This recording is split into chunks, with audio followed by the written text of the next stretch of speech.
Good evening. Welcome to tonight's edition of Diamond Live. Hopefully you've had a great day today.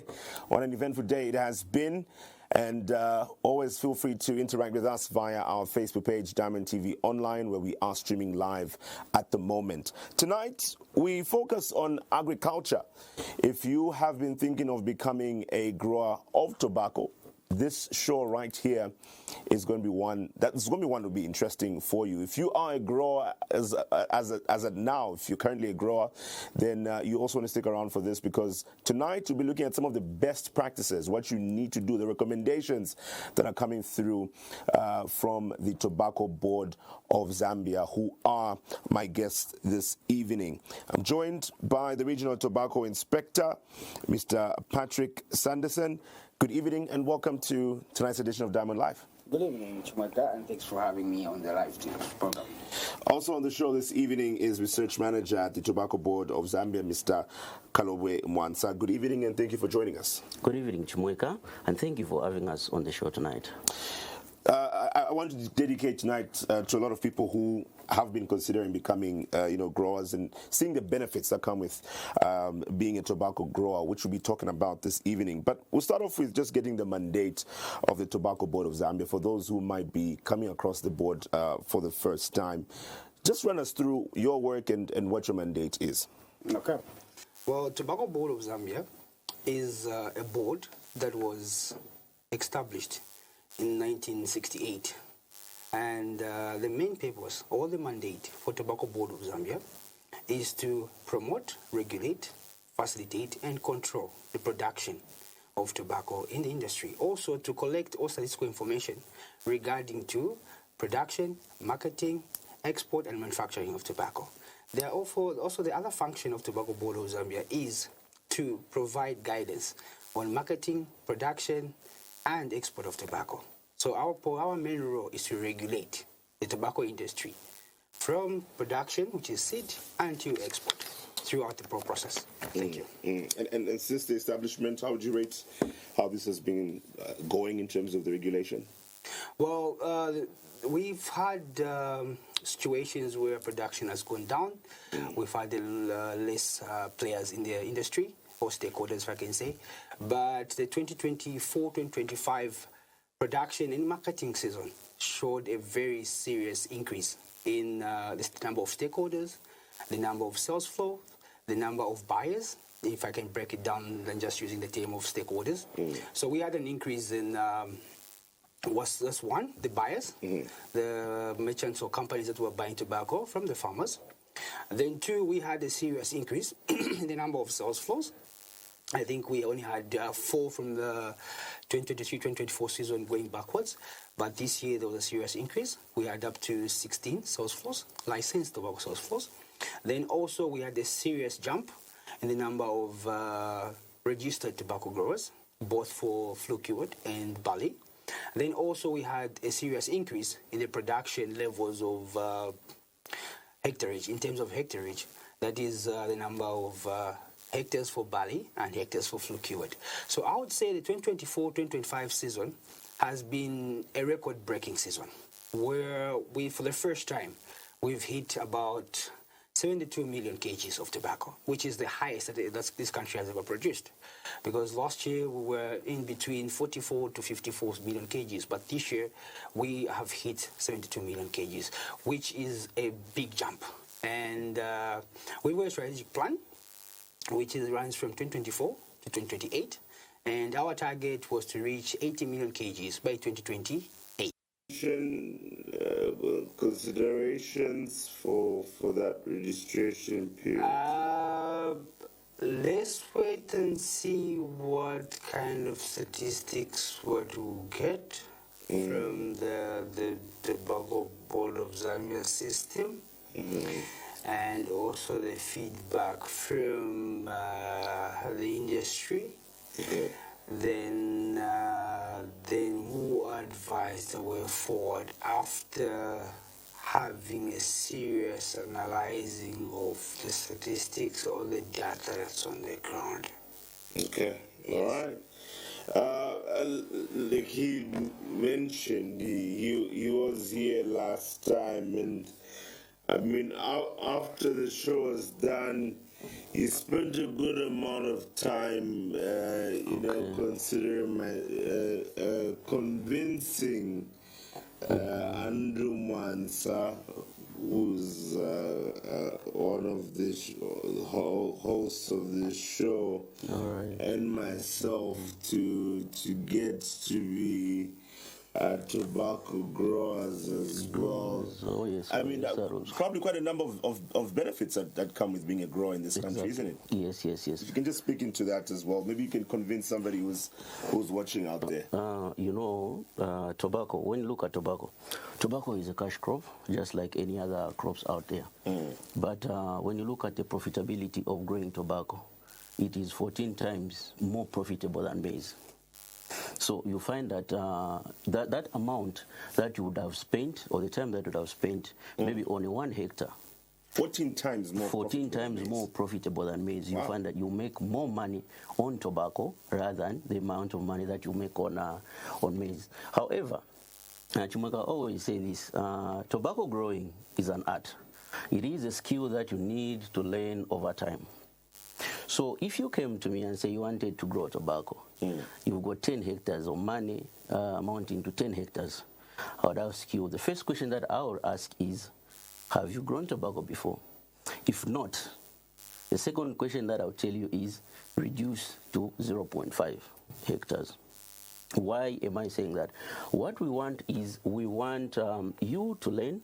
When you get the skill, when you acquire the skill from the 0.5, because Chimweka, it takes 8 months to grow tobacco from the time you plant the seed into the ground up to the time you sow your crop or your leaf.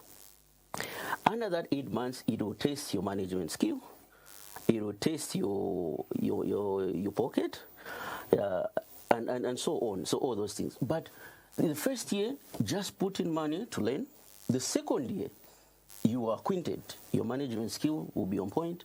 You know which worker or how many workers, how to put here and where. After that, the money that will start coming, because what we are looking for is a good quality leaf, remember.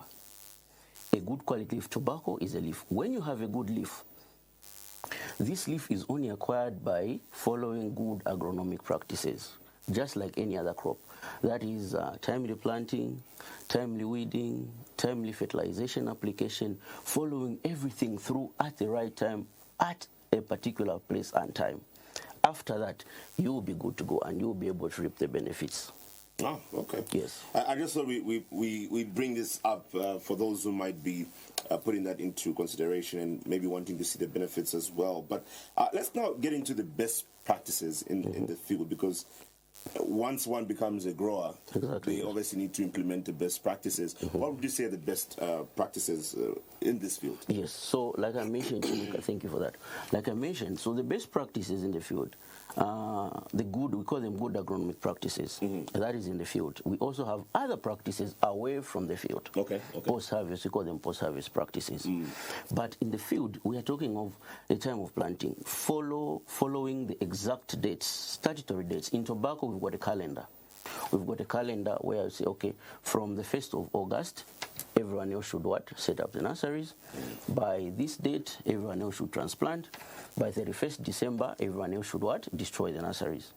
So following those dates correctly is what will give you, those are the best practices that will give you the good leaf.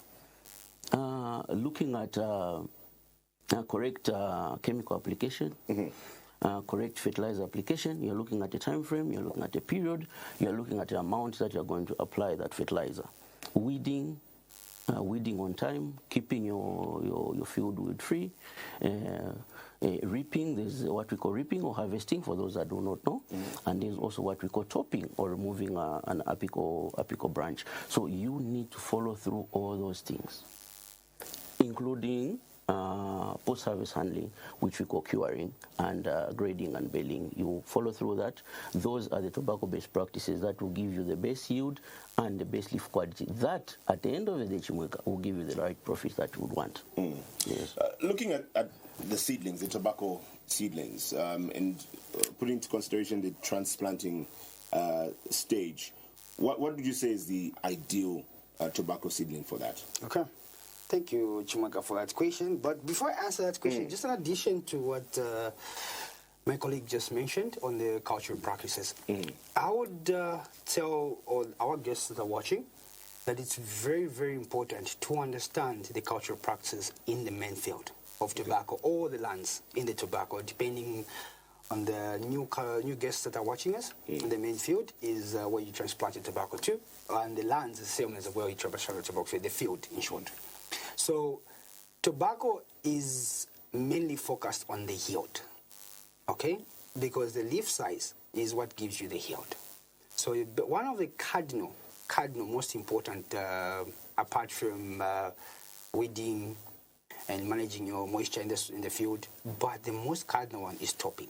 Because if you don't top your tobacco plant, then the fertilizer is going to go to a tobacco plant head, or the apical, or the growing point, which is now going to get all your fertilizer. And it's going to start flowering and producing seeds. But the moment you top, that fertilizer, excess fertilizer, which is supposed to go to a growing point, it's going to go to your leaf. And your leaf will expand overnight by 40%. Then you have to maintain what we call suckers. So when you top your tobacco plant, it stops growing from the growing point. It starts now growing from the auxiliary buds, which is between the stem and the leaf. So those have to be cut off using saccharide. But saccharide has got the expiry date or the lasting effect date. Then you have to go in and remove them physically, and also continue with saccharide if you still have extra, because that will consume your yield. Tobacco is about yield. And that's how you make money. So we have to pay attention to the topping time and also to the suckers. Every day the suckers have to be removed. The longest size of a sucker has to be 2 centimeters long. If anything goes above 2 centimeters, then you're losing a certain number of kgs every day as long as that sucker is in there. Then your yield per hectare is going to reduce, and your profitability is going to reduce because you need to control the suckers. So coming to your question, Mr. Chimweka, Yes. about the ideal seedling. The ideal seedling when you're transplanting, because you know very well that we are into the rain season now, and we've got two types of tobacco farmers. There's commercial and there's small scale.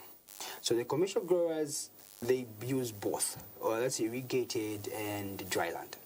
But everybody now is in that dry land spell, because the reason why we say dry land is because it's rain fed. Sometimes the commercials, they call it supplemented because they've got pivots, and they spray when they've got no shortage of water, moisture in the soil, in the lands, then they use the pivots to water. But small scales rely basically on the rains, okay? And some do irrigate it, but the majority it's rain fed. So when you have enough rains at your farm, this is when now you have to go to your nursery. Your nursery should take about 3 months, 3 months to be ready for transplanting, and there are processes you have to go through. Also, it's got also cultural processes that you have to do in the nursery. So when you're coming up with the ideal seedling, you have to select your seedling. And the ideal seedling should have certain characteristics. Chemical application during the transplanting or planting stage. Our guest this evening coming through from the Tobacco Board of Zambia, and our conversation is on the best practices for growers.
stop the spread of COVID-19 by avoiding unnecessary movements. Did you know that with Madison General Insurance Company Zambia Limited, you can buy insurance from the comfort of your home, office, or anywhere in the world in 5 easy steps? Step 1. Visit online.madison.co.zm and select the product of your choice. Step 2. Under motor insurance, select Get a Quote. Step 3. Enter vehicle details and validate your KYC with a one-time password to proceed.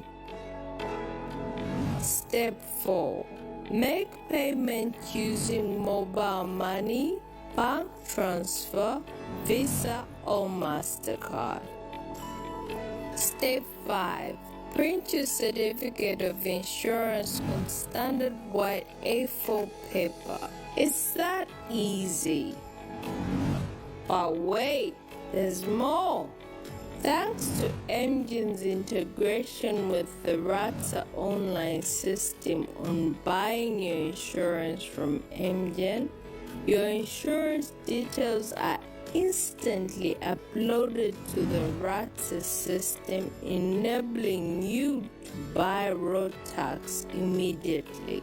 Madison General Insurance Company Zambia Limited, your award-winning digital insurance provider. Avoid unnecessary movements. Buy insurance online. MGen. It's worth it.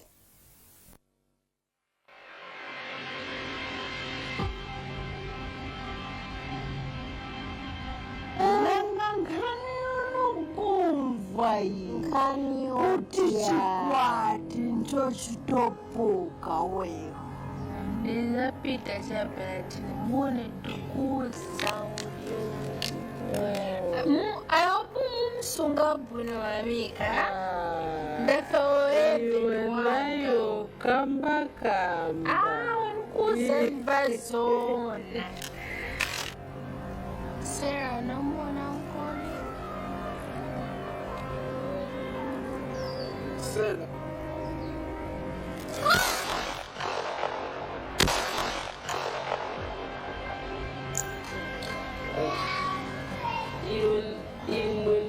Jalagiro, Barbosa, Apasta, kapena mufuna ndalama, muwaisi munatizi tabati aiwe tula mani sulu nepata mani mukapena vana kufuna kobhira semi vanatiuza kuti vafuna ndarama yatandiza kuchira kuti vadzikorora pamene sivanashanda Inkanosangenamo. Varekeni wakapokola seveze. Mumvera. Ula mwana George ni wazungu.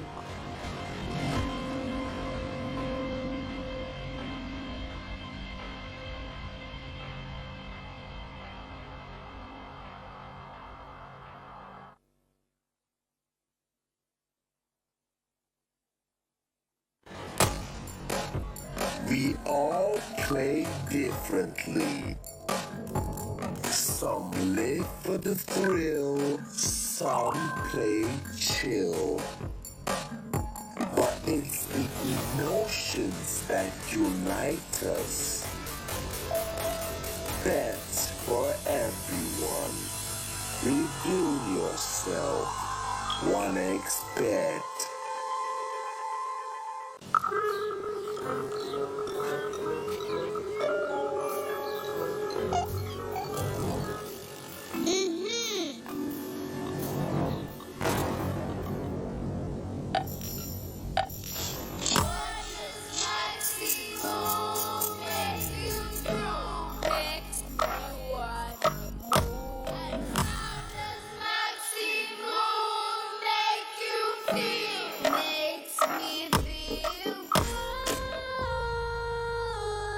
Imagine a big stage, music and lights, people singing and dancing all day and night. Enjoy all the nutritional benefits of real milk with Maximove flavored milk. Rich in calcium, vitamin D, and protein. Let Maxi move you. Welcome to an electrifying new epic of agricultural shopping. Nestled in the bustling Lusaka showgrounds, the Nemkim Agri Division is more than just a store. It's the lighthouse of advancement, searching for top-notch biosecurity, cleaning and pest control solutions. Attention! Local businesses, your quest ends here. Get ready for a thrilling journey in agricultural retail. The future begins at Nemkem Agri Division, your supermarket for superior quality. The revolution of agricultural shopping starts now. It's about empowering your business and nurturing your community. Call us today or visit our shop at the Lusaka Showgrounds.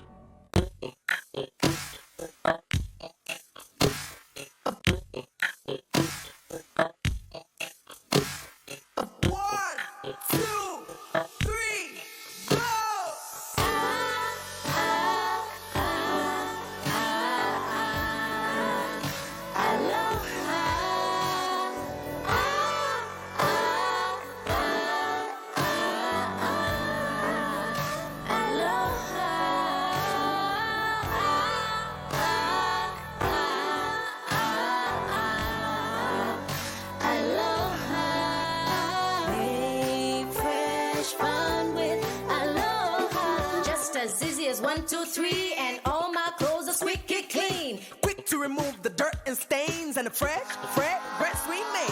Never seen nothing like it. That's exactly why I like it. So whether color white or black, it brings a new right back.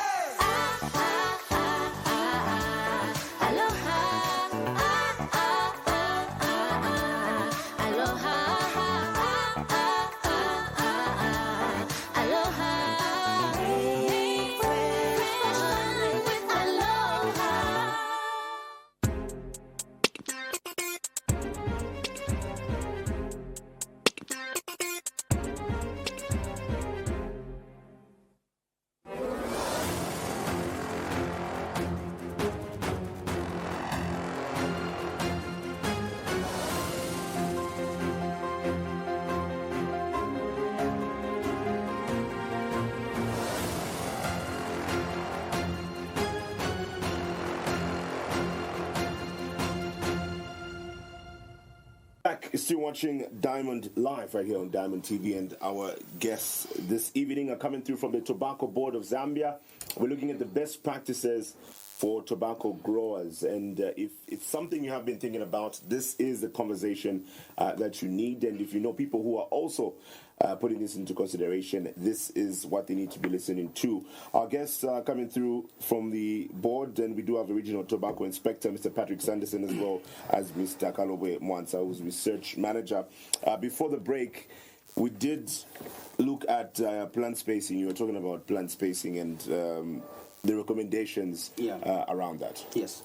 So, like I mentioned earlier about the sizes, the spacing of 120 centimeters between the ridges, and also 50 centimeters between the plants. I can also say, for you to know the number of, the hectares that you've grown, you have to make sure you count your plants. Because remember we talked about seedlings. seedlings, the tobacco plant is called a seedling when it's still at the nursery. But the moment you transplant it to the main field, it's called a tobacco plant. So you have to count your plant population. So a 0.5 hectares recommended plant population is 7,500 plants. If you've got 7,500 plants, then you are rest assured you've got a 0.5 hectares. Okay? Then for a hectare, it's 15,000 plants per hectare. So if you've got the plant population of 15,000 plants, then you've got 1 hectare. But if you've got less than these two figures, 7,500 and 15,000, if you've got less than 7,500, then definitely you don't have a 0.5. You can measure the field. This is 0.5 or 1 hectare. If 0.5 is 50 by 50, 1 hectare is 100 by 100. You can measure that.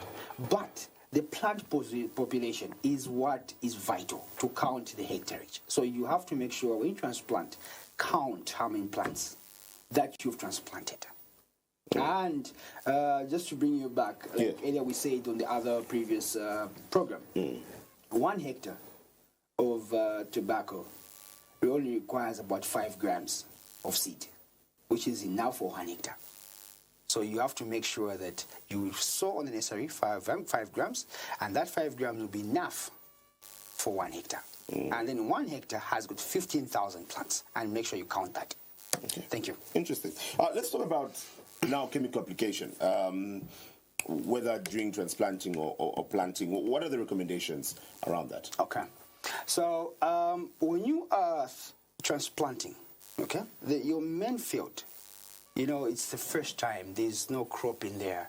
You've cleaned it up. There are no weeds in there. Your field is properly clean, okay? And for you to protect your newly transplanted seedlings, okay, or into your main field, you have to add certain chemicals, okay?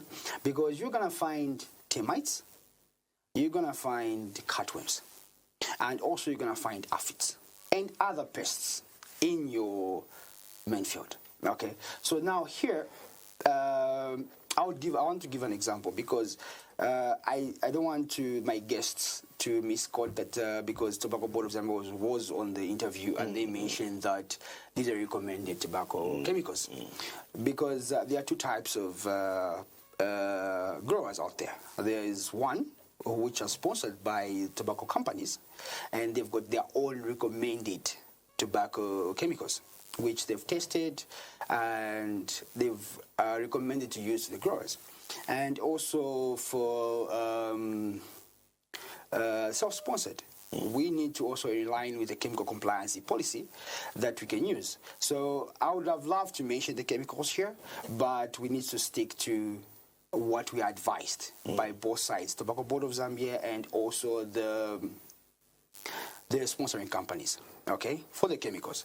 But the main issue I can talk about is the pests. So we need to stick to our guidance by Tobacco Board of Zambia and also by the sponsoring companies on what chemicals to use that can treat the cutworms, the termites, and the aphids at transplanting, because when you are transplanting, you need to apply those chemicals that will treat and control and protect the tobacco seedling. Because cutworms, to be frank, they work at night, and termites. So you can transplant today and then not apply certain chemicals to treat the pests. Then definitely tomorrow morning you're going to find half of your field is gone of what you transplanted. So it's very vital to transplant with a chemical which is recommended. Okay. Thank you. Okay, that makes it interesting. Okay, and getting to fertilizers, are there recommended types of fertilizers that you'd suggest to growers? That's a very good question, Chimweka. You know, when it comes to tobacco, a lot of people, what they do not know is that tobacco actually has its own fertilizer. The fertilizer so we apply both basal dressing, just like any other crop, or for example, let me give an example of maize, which a lot of people know. Yes. So I would say we do basal dressing, and then we also do what we call top dressing. So now you find that people currently are using a wrong fertilizer for tobacco. they are using what we call compound D. So compound D is specifically meant for maize. However, it can be used in these other crops, let me say that. But for tobacco specifically, in Zambia we are currently using what we call compound B. Compound B. So this fertilizer, it also has what we call nitrogen, phosphorus, and potassium. The only difference between compound D, we call it blend. The way compound B has been blended is different from the way compound D has been blended in terms of nitrogen, phosphorus, and potassium. So nitrogen specifically is looking at, providing growth, supporting the leaf growth. Then we're looking at phosphorus, which also supports the stem. Then potassium supports the root development. So these quantities, NPK, have been nicely blended in a way that a tobacco plant would grow well.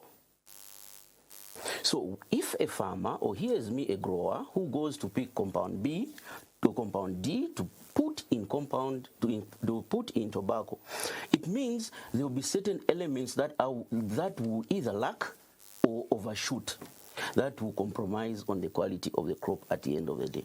So this is why I want to tell the growers out there to say, go and use the correct fertilizer, which is compound B.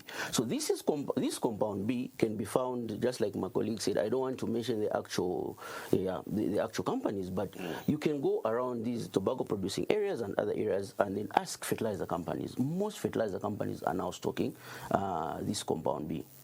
And then for top dressing, we use CAN at 27% nitrogen. CAN at 27% nitrogen. So also CAN is also found everywhere. In most of these companies now, because they know that tobacco farming is now on the increase or on the rise. So most of these companies most of the major companies out there, they are now stocking them. So for those that are in the eastern region, they can just go check in these shops. Those that are in the southern region, in the western region, just like that. They ask if they find that these shops do not have, or these companies do not have, they can go to the tobacco regional offices and they will be advised correctly where they can get this fertilizer. Earlier you did mention that, there's a calendar when it comes to the growing of tobacco, and obviously time is of the essence. He was just explaining the best time for transplanting, which says is now while it's raining. So when we talk about now applying fertilizer, when is the best time to do this? Great, that's a very good question. So when it comes to fertilizer application, because remember, fertilizer is a nutrient. A plant is a living thing, and we want that plant to feed, and to feed correctly and at the right time for it to grow and give us the intended result. So when you transplant, it is advisable. Actually, the best practice is you transplant, you apply. But if peradventure that the weather conditions do not support, you can do that in a period of, let's say, 3 days. If it all goes to the west, maybe 7 days.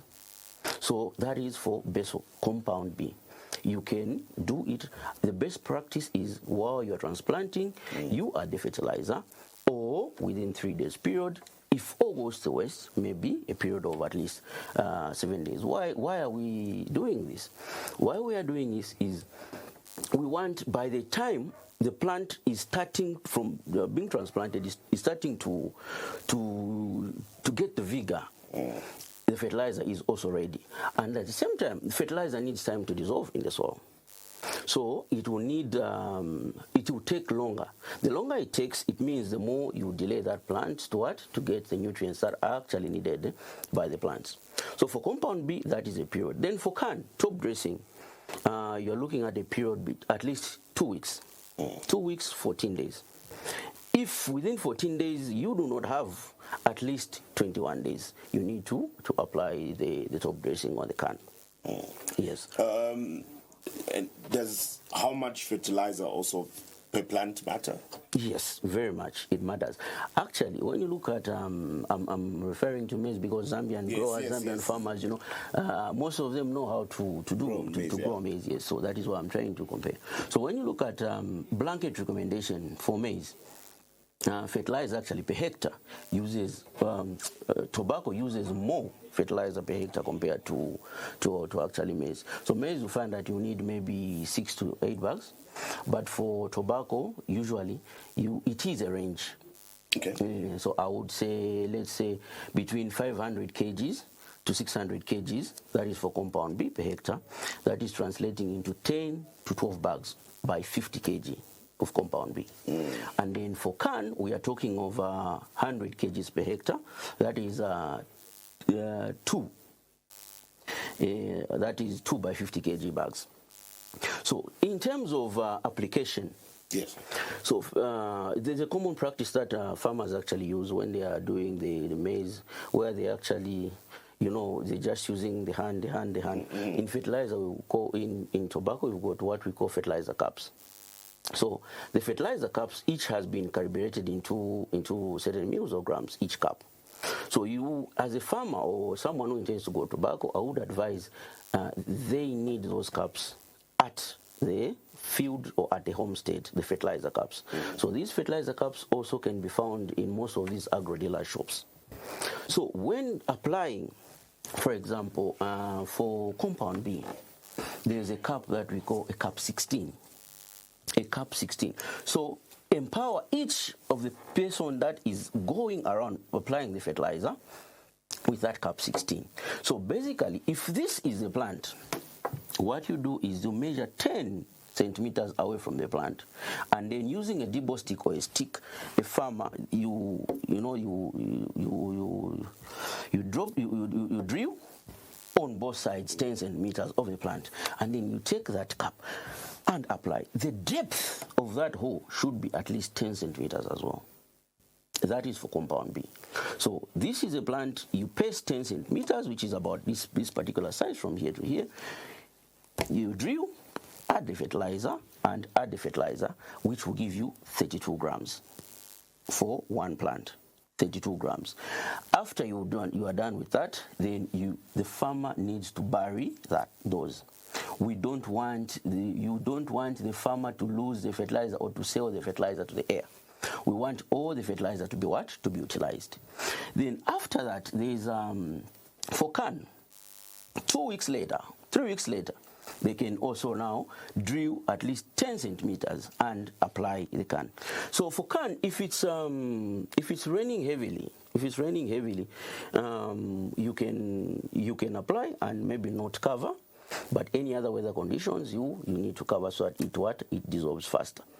So we are going at 10 centimeter depth, and also because remember the transplanted plant has also been transplanted deep around 10 centimeter depth. So we want, by the time the root is the plant is gaining the momentum and vigor, the root is capable of getting the fertilizer at the right time, because we also do not want to burn the plant. At the end of the day, you can bend the seedling.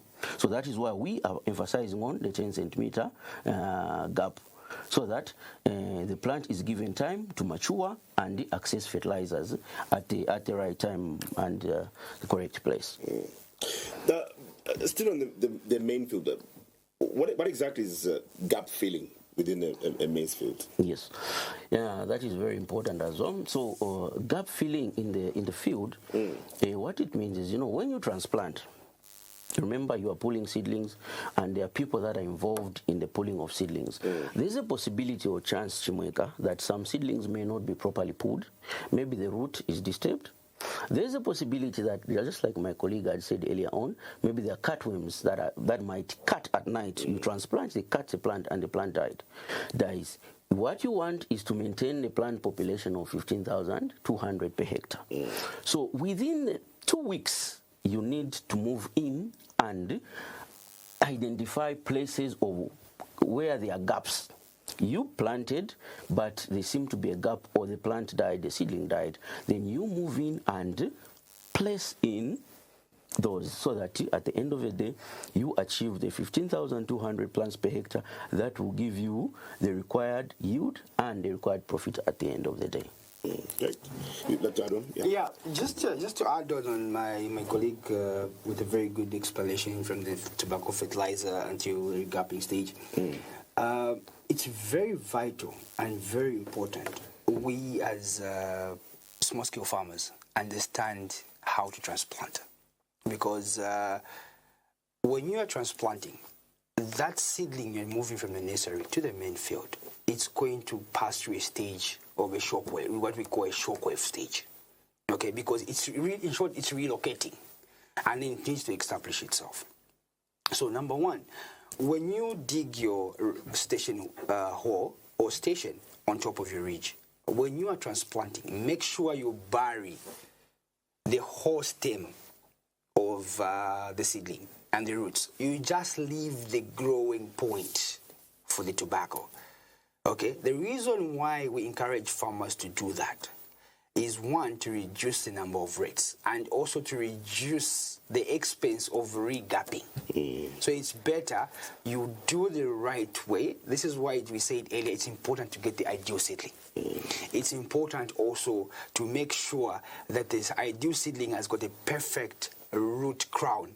So when you pull out your nursery, or out your nursery seedling, make sure you don't shake that soil on the root crown. Get that soil with the same seedling and put it in your planting station, so at least it's already got moisture in the soil, and the roots are not exposed to air, to sunlight. They're still there. It will be easy for establishment. So you bury it until the whole stem is buried, the 15 centimeters buried. Then you just leave the growing point that you expose. So if, like small-scale farmers, like I said earlier, they do rain-fed. So we don't know what time we'll receive the rains. We only know that we have enough rains to transplant. But we don't know what is going to happen the next 2 days, the next 3 days, the next 4 days. So it's very important to put, one, the chemicals to protect the seedling. Also, to make sure it's all covered. And make sure that the seedling, only the crown, is exposed. I mean, the top, they're not the crown. The growing point is exposed outside to grow, because definitely that's a weak tobacco seedling, and it's really adapting to the new environment of the main field. So you need to have a lot of moisture in the seedling, and it can be an advantage to you if you protect the root crown, which is already weight from the nursery, and also it's carrying also some fertilizer that you had put earlier, like compound S on the nursery and calcium nitrate, the top dressing on the nursery. It's also carrying, and also many chemicals, the copper chloride for the fungicide. It's also carrying that, so it's you are protecting it, so that you reduce the exercise of regapping. Okay, and then also when you, like my colleague said, you are applying fertilizer 3 days after transplanting, 2 weeks after transplanting, you do the top dressing. So it's important, because the regapping starts after 2 weeks, because you might pull out a seedling, if you do it less than a week, you might pull out a seedling that's still surviving. It might look weak, or the leaves that you transplant, the 6 to 8 leaves I mentioned earlier, dry out, and you think it's dead, but it's still alive. So you need to be very careful when you're regapping. I mean, when you're regapping, you make sure you check if this seedling is dead. But if you follow the ideal seedling characteristics, then your death rate or regapping rate or percentage will be less, because your seedlings are protected. Thank you. Okay, great. I mean, these are amazing. I mean, it's amazing that you're able to share this information, and for somebody who's a grower, this should be very, very insightful information, very vital, valuable information being given to them. But what also is being done by the board to assist growers as well?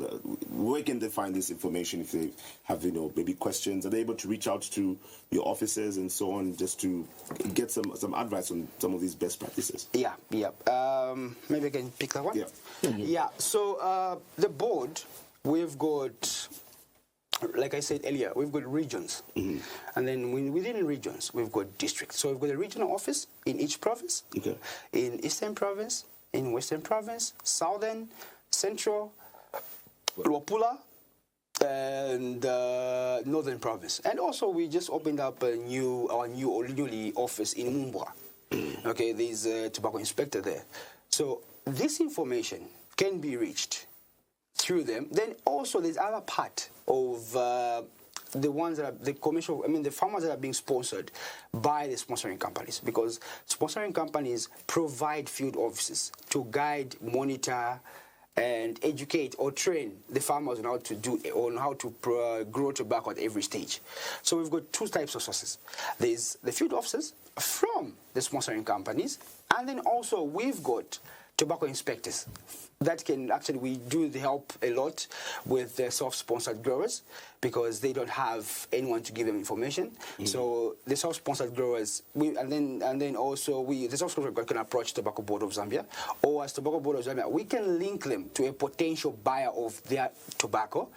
Like, let's say, example, we've got Company A is sponsoring, and then the farmer is in, let's say, Lusaka district.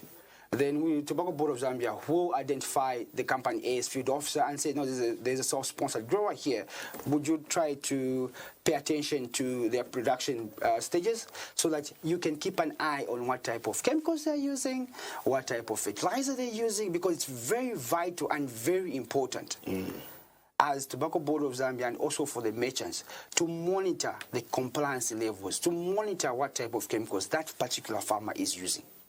Okay, in the both from the nursery stage and the main field. It's very vital that if you are not sure, as a tobacco farmer, either you're having a disease in your main field, you're having a disease in nurseries, or you're having pests in your main field, or you're having a pest in your nurseries, you need to consult a tobacco expert, which is a field officer or a tobacco inspector, to consult, I've got this problem.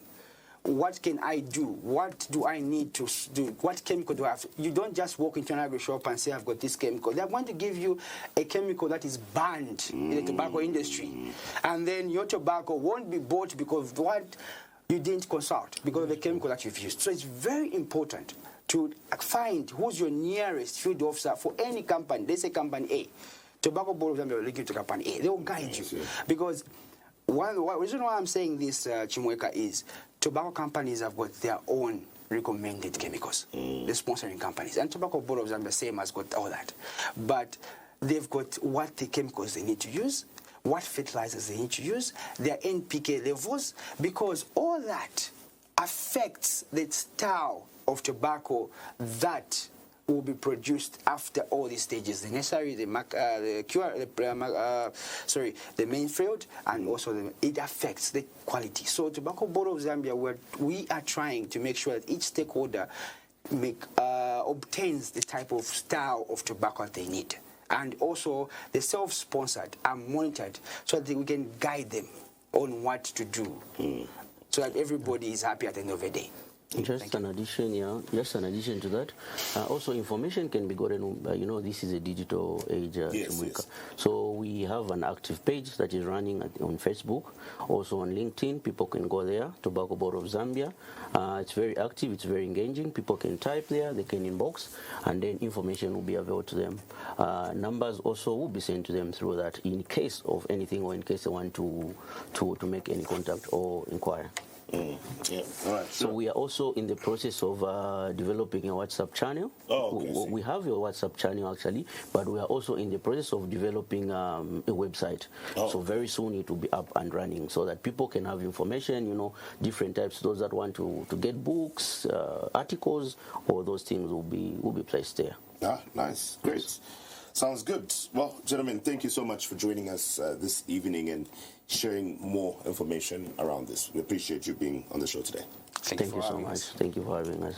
We've been joined by Regional Tobacco Inspector, Mr. Patrick Sanderson, as well as Research Manager, Mr. Kalobwe Mwansa, coming through from the Tobacco Board of Zambia. And we've been looking at some of the best practices, the recommendations coming through from the board on how best you can grow tobacco in Zambia and what you need to put into consideration. Hopefully you've learned something. If you are a grower as well, if you have been contemplating becoming one, well, this is something that you definitely need to put into consideration as you plan for that as well. This is where we end the show for tonight. Thank you for watching tonight's edition of Diamond Live. Until the next show, my name is Chimweka, Chileshe. Good night.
thinking?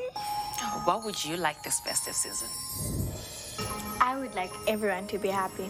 You know I can't make everyone happy. All I want to know is what would you want? What I would like this festive season is... Yes, ma'am? DSTV! So, Zoe and Wupe can watch their favorite cartoons all day. And Dad might just go crazy over his football.